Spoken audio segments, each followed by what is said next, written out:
An opening statement, and then we'll go to questions. But we'll start with the Canadian Drug Policy Coalition by video conference. Welcome. Thank you. Good morning, honorable members. Thank you for the opportunity to make comments on Bill C-45 this morning on this important panel.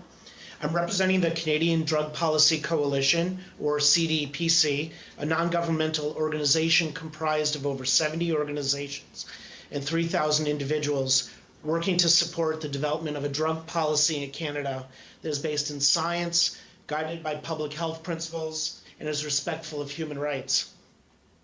CDPC supports the passing of Bill C-45 and the legal regulation of non-medical cannabis as a way to minimize the social and individual costs of prohibition, while ensuring the cannabis policy supports public health and human rights to the fullest extent possible.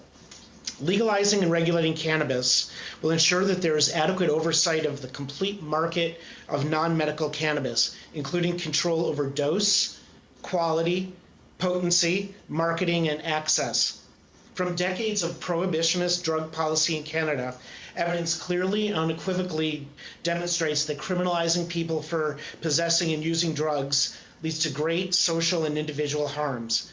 As such, CDPC supports the legal regulation of all drugs within Canada as a route to retaking control of a dangerous, unregulated market for drugs that supports criminal organizations and puts countless Canadians at risk of criminal sanction. We believe that this is the path to minimizing infectious disease such as hepatitis C and HIV, reducing overdose and social stigma, and promoting public health and safety objectives. Similarly, we believe that evidence strongly supports decriminalizing all drugs in further of improved public health and public safety. I'd like to make comments this morning on recommendations that CDPC has put forward to this committee in our submitted brief. First, addressing the minimum age of access. The Cannabis Act establishes a federal minimum age of 18 years to access cannabis, with provinces having the ability to raise the minimum age, as Ontario has done to align with its alcohol age. CDPC supports maintaining the federal minimum age of 18 years in the legislation. Despite the existing system of cannabis prohibition that has been in place in Canada for decades, there remains a consistent 1 in 3 people in the 16 to 25 age range who are active users. In a UN study, it was shown that youth cannabis use was lower in countries with more liberal drug policies than in Canada, demonstrating that strict enforcement policies are not a deterrent for young people. It is unrealistic to conclude that all youth will completely abstain from consuming cannabis, regardless of set age limits and sanctions against consumption. Having a minimum age that is too high will maintain the illegal market and put numerous young Canadians at greater risk than the risk to them of consuming cannabis. That approach should be rejected in favor of a public health approach that looks at the entire spectrum of risk to young people, from not only the substance itself, but the policies as well. Protecting youth must consider the harms to youth of engaging with illegal markets, as well as the harms of consuming cannabis, a policy balance that supports a lower minimum age of access. Second, regarding criminal penalties in youth. The Cannabis Act prohibits a possession of dried cannabis of more than 5 grams by a young person, creating either an indictable or summary conviction offense, and, if convicted, a sentence under the Youth Criminal Justice Act. Notably, the province of Ontario has chosen to close even this small gap and create provincial crimes for a young person carrying any amount of cannabis. Seeming to recognize the harms of a criminal record, the Cannabis Act provides, in some circumstances, allowances for a peace officer to issue ticketable offenses to both adults and organizations. Such allowances, though, are not available to young people. It is now well documented that a criminal record contributes to considerable social harms, from limiting international travel, diminishing career and volunteer opportunities, exacerbating poverty, and leading to poorer health outcomes, creating stigma and consuming scarce public resources.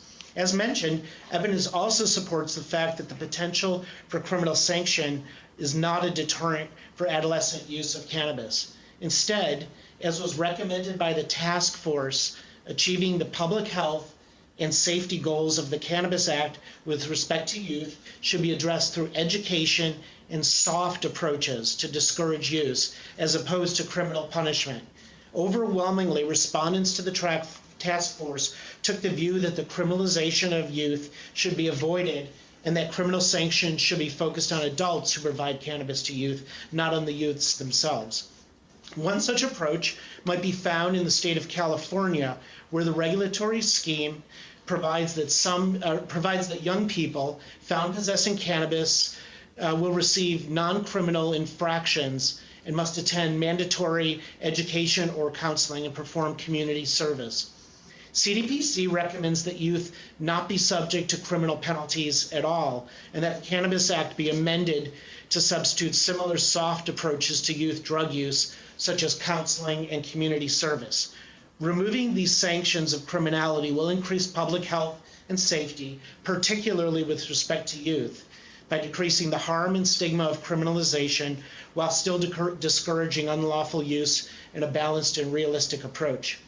Additionally, social sharing, which is a common practice among young people, is something the task force recommended be allowed, but it also has been prohibited by the Cannabis Act by the criminalization of any form of distribution to a young person, with a draconian penalty of up to 14 years in prison. This would penalize an 18-year-old sharing cannabis with a 17-year-old friend, or a parent sharing with his or her son or daughter. In the case of alcohol, there are clear exemptions to criminalization for adults sharing with their minor children in a private home.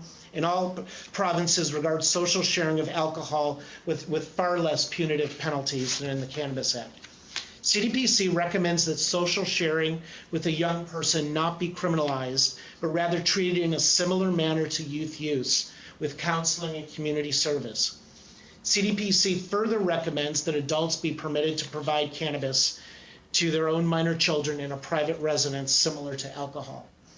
Finally, regarding social justice, underlying the legal regulation of cannabis is the notion that our historic policies of criminalizing cannabis have led to unacceptable negative outcomes in Canadian society, including supporting a thriving illegal market for cannabis nationwide and capturing hundreds of thousands in the criminal justice system for cannabis offenses.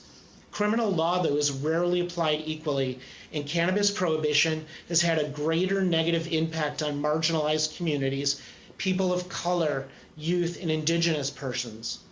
Legislation crafted to repair past policies should also aim to repair the damage done to those punished under an unjust system, including creating opportunities within the new economy and clearing past criminal records. CDPC recommends 2 changes to the Act to better serve the social justice aims of the legislation. First, prior drug convictions should not be the sole reason for denying a license to participate in the cannabis economy. Section 61 sub 7C allows the minister to refuse to issue, renew, or amend a federal license or permit required for participation in the cannabis industry if the applicant has contravened the Controlled Drugs and Substances Act or committed other drug-related offenses in the past 10 years. This would, of course, include any drug conviction, including one for activities that would now be legitimate under the new regime. There is no logical reason for creating a specific ground related to drug offenses in this provision, compared to any number of past offenses that might make a person ineligible for a license, such as theft or fraud. A preferred approach would be one similar to California, where prior convictions for non-violent drug offenses are actually prohibited from being the sole reason for denial of a license.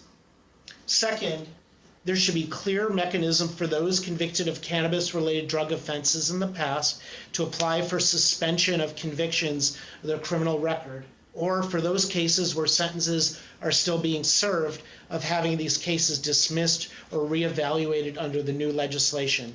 CDPC recommends amendments to the Cannabis Act that allow for reconsideration of ongoing sentences and record suspensions for prior convictions. The Cannabis Act is a remarkable piece of legislation that forges new policy standards around regulating previously illegal substances. It is important that these new standards be centered on evidence, public health, and the well-being of Canadians, young and old.